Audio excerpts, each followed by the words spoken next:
நண்பர்கள் அனைவருக்கும் வணக்கம். நம்ம சேனலில் அனைவரும் பயன்பெறும் வகையில் பல பயனுள்ள தகவல் இப்படி பண்ணுறோம். இந்த பிடிவில் 26/3/2026 2026ஆம் ஆண்டு மார்ச் மாதம் 26ஆம் தேதி சற்று முன் அகவிலைப்படி உயர்வு நிலுவைத் தொகை சார்ந்து வெளியான 4 முக்கிய தகவல். என்ன வகையான தகவல்கள் வெளியிடப்பட்டுள்ளது, இன்று எதிர்பார்த்து காத்திருந்த அகவிலைப்படி உயர்வு பற்றிய அறிவிப்புகள் வெளியிடப்பட்டுள்ளதா, அது சார்ந்த தகவல்கள் எதுவும் வெளியிடப்பட்டுள்ளதா என்பது பற்றி முழு விவரங்களும் பார்க்கலாம். வீடியோக்குள்ள போகிறதுக்கு முன்னாடி நம்ம சேனலை சப்ஸ்கிரைப் பண்ணாங்க சப்ஸ்கிரைப் பண்ணுங்கள். சப்ஸ்கிரைப் பண்ணுங்க, பக்கத்தில் இருக்குது பெல் பட்டனை ப்ரெஸ் பண்ணுங்கள். அப்போ தான் நம்ம அடுத்த கூடிய எல்லா வீடியும் டேரெக்டாக கிடைக்கும். இன்றைய மத்திய அமைச்சரவை கூட்டத்தில் மத்திய அரசு ஊழியர்களுக்கு 2% அகவிலைப்படி உயர்வு, 60% மற்றும் 3 மாதங்களுக்கான நிலுவைத் தொகை கிடைக்கும் என்று எதிர்பார்க்கப்பட்ட நிலையில் அதற்கான முடிவு எடுக்கப்படவில்லை. மத்திய அரசு ஊழியர்களுக்கும் ஓய்வூதியதாரர்களுக்கும் மிக முக்கியமான அப்டேட் வந்துள்ளது. பிரதமர் நரேந்திர மோடி தலைமையில் நடைபெறும் அமைச்சரவை கூட்டத்தில் 2026 ஜனவரி முதல் ஜூன் மாதங்களுக்கான அகவிலைப்படி மற்றும் அகவிலை நிவாரணத்தை உயர்த்துவது குறித்து அறிவிக்கப்படும் என்றும் எதிர்பார்க்கப்பட்டது. இதற்கு ஒப்புதல் அளிக்கப்பட்டால் இந்த உயர்வு ஊழியர்களுக்கு பணவீக்கத்தில் இருந்து நிவாரணம் அளிக்கும் என்றும் எதிர்பார்க்கப்பட்டது. அரசு வழக்கமாக மார்ச் மாதத்தில் ஹோலி பண்டிகையை ஒட்டி அகவிலைப்படி உயர்வை அறிவிக்கும். ஆனால் இந்த முறை அந்த அறிவிப்பு வரவில்லை. 2025ஆம் ஆண்டின் அகவிலைப்படி மற்றும் அகவிலை நிவாரணம் மார்ச் 28ஆம் தேதியன்று அறிவிக்கப்பட்டது. ஆனால் இந்த முறை பணவீக்க தரவுகளின் அடிப்படையில் அரசு அகவிலைப்படியை 2% உயர்த்தும் என எதிர்பார்க்கப்பட்டது. தற்போது அகவிலைப்படி 58% உள்ளது. மேலும் அகவிலைப்படி 2% உயர்வுக்கு பிறகு அது 60% எட்டும் என எதிர்பார்க்கப்படுகிறது. தொழிலாளர் பணியகம் 2025 டிசம்பர் மாதம் வெளியிட்ட அகில இந்திய நுகர்வோர் விலை குறியீடு CPI-IW தரவுகளின் அடிப்படையில் 148.2 ஆக இருந்தது.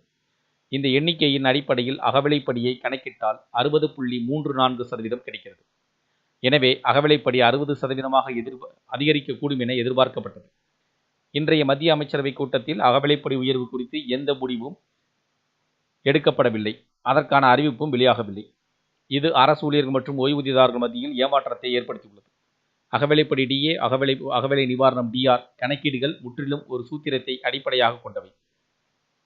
நுகர்வோர் விலை குறியீடு தொழில்துறை எடை CPI-IW குறியீட்டின் மூலம் சில்லறை பணவீக்கத்தை அரசு கண்காணிக்கிறது.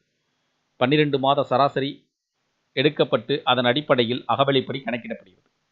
அகவிலைப்படி மற்றும் ஓய்வூதியம் பற்றிய உயர்வுகளின் நோக்கம் பணவீக்கத்தின் விளைவுகளிலிருந்து ஊழியர்களையும் ஓய்வூதியதாரர்களையும் பாதுகாக்கும். இதனால்தான் அகவிலைப்படி ஆண்டிற்கு 2 முறை ஜனவரி மற்றும் ஜூலை மாதங்களில் செய்யப்படுகிறது. 2% உயர்வு என்பது ஊழியர்களின் மாத சம்பளத்திற்கும் ஓய்வூதியத்திற்கும் இடையே ஒரு தெளிவான வித்தியாசத்தை உருவாக்குகிறது. அகவிலைப்படி உயர்வு ஊழியர்களின் வாங்கும் சக்தியை பராமரிக்கிறது. 7வது ஊதியக்குழுவின் காலக்கெடு 2025 டிசம்பர் 31 அன்று முடிவடைந்ததால் இந்த அகவிலைப்படி உயர்வின் முக்கியத்துவம் வாய்ந்துள்ளது. அகவிலைப்படி உயர்வுடன் ஊழியர்கள் சங்கங்கள் 8வது ஊதியக்குழுவிற்கு முன்னதாக பல கோரிக்கைகளை முன்வைக்கின்றன. அகவிலைப்படி கணக்கீட்டிற்கான சூத்திரத்தை மாற்ற வேண்டும் என்றும் ஊழியர்கள் கோரி வருகின்றனர். தற்போதைய அடிப்படை ஆண்டும் அதன் வழிமுறைகளும் தற்போதைய பணவீக்கத்தை முழுமையாக பிரதிபலிக்கவில்லை என்றும் சங்கங்கள் வாதிடுகின்றன. அகவிலைப்படியானது குடும்ப செலவுகளின் அடிப்படையில் சிறப்பாக கணக்கிடப்பட வேண்டும். அகவிலைப்படியை அடிப்படை ஊதியத்துடன் இணைக்க வேண்டும் என்றும் மேலும் வெளிப்படையாக ஒரு சூத்திரத்தை உருவாக்க வேண்டும் என்றும் சில தொழிற்சங்கங்கள் கோரிக்கை விடுத்து வருகின்றன.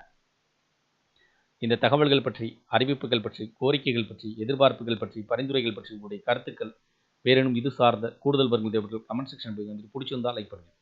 முடிந்தவரை இந்த வீடியோ உங்களுடைய நண்பர்கள் உறவினர்கள் அனைவருக்கும் ஷேர் பண்ணுங்கள், ஃபாலோ பண்ணுங்கள். மறக்காமல் நம்ம சேனலை சப்ஸ்கிரைப் பண்ணுங்கள். சப்ஸ்கிரைப் பண்ணுங்க, பக்கத்தில் இருக்குது பெல் பட்டனையும் ப்ரெஸ் பண்ணுங்கள். அப்போ தான் நம்ம அடுத்த கூடிய எல்லா வீடியும் டேரெக்டாக கிடைக்கும். தேங்க்யூ ஃபார் வாட்சிங்.